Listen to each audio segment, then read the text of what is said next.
हरे कृष्णा। मार्गशीर्ष माह के महत्व को बताते हुए श्री कृष्ण स्वयं उद्धव से इस अध्याय में एक अद्भुत कथा कहते हैं। यह कथा एक सतपति पत्नी भक्त ब्राह्मण और एक दुर्लभ वरदान से जुड़ी है। तो चलिए आज की कथा का आरंभ करते हैं।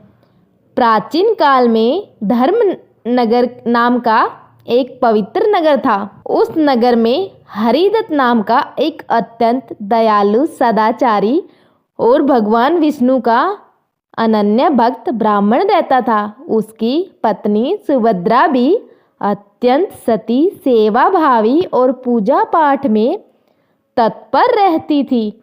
दोनों पति पत्नी निर्धन थे, परंतु उनके घर में संतोष, प्रेम और भगवान का नाम अपार था।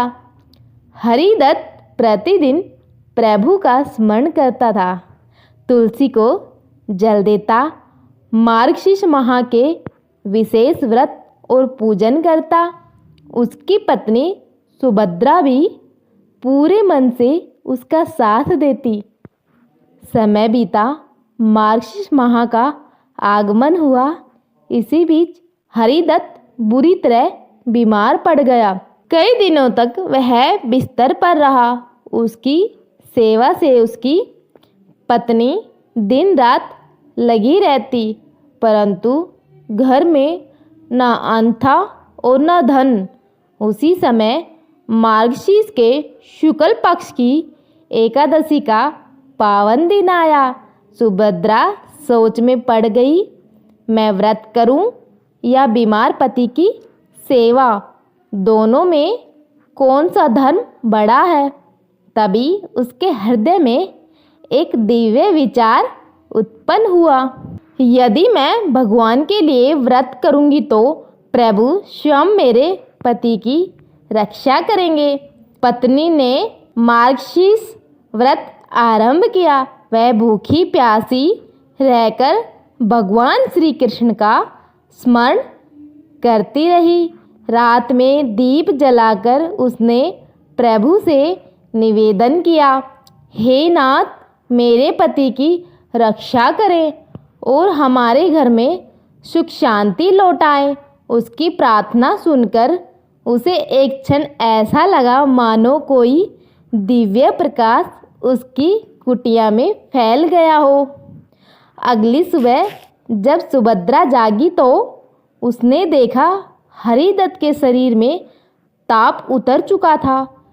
चेहरे पे तेज लौट आया और वह पूर्णतः स्वस्थ दिखाई दे रहा था।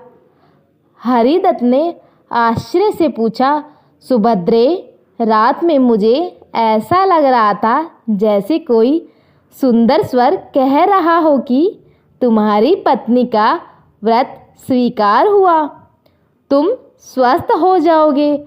सुभद्रा ने मुस्कुराते हुए कहा, नाथ, यह सब मार्गशीर्ष मास के में भगवान श्री कृष्ण के व्रत और पूजा का फल है। दोनों ने मिलकर भगवान को हृदय से धन्यवाद किया। कुछ दिनों बाद मार्गशीर्ष पूर्णिमा के दिन हरिदत्त और सुभद्रा ने मिलकर पूजा की। पूजा के समय दिव्य प्रकाश उत्पन्न हुआ और भगवान श्री कृष्ण स्वयं प्रकट हुए। प्रभु बोले, हे ब्राह्मण, हे सुभद्रे, मार्गशीर्ष माह मेरा अत्यंत प्रिय महीना है। जो इस माह में व्रत, दान, दीपदान और हरिस्मरण करता है उसके सभी पाप नष्ट हो जाते हैं। तुम दोनों ने इस व्रत को श्रद्धा से किया है, इसलिए मैं तुम्हें आशीर्वाद देता हूँ। भगवान ने उन्हें धन्य, धान्य, सुख, समृद्धि और दीर्घायु का वरदान दिया। भगवान श्री कृष्ण ने अंत में उद्धव से कहा, हे उद्धव, जो भी मार्गशीर्ष माह में नियम पूर्वक व्रत, पूजन, दीपदान और कथा श्रवण करता है वह दरिद्रता, रोग, क्लेश और ग्रह दोषों से मुक्त होकर मेरा परम कृपा पात्र बन जाता है। इस अध्याय की कथा सुनने से ही मनुष्य को सौभाग्य, शांति और मोक्ष की प्राप्ति होती है। मार्गशीर्ष माह में किया गया व्रत अत्यंत फलदायी होता है। भगवान श्री कृष्ण इस महीने में अपने भक्तों पर विशेष कृपा करते हैं। सच्ची श्रद्धा से किया गया व्रत परिवार की रक्षा करता है। पति पत्नी का एक दूसरे के लिए किया गया तप भगवान को अत्यंत प्रिय है। तो आज मार्गशीर्ष माह अध्याय नंबर 14 का समापन यहीं होता है। अगर आपको ये वीडियो पसंद आए तो कृपया वीडियो को लाइक और चैनल को सब्सक्राइब अवश्य कर देना। राधे राधे दोस्तों।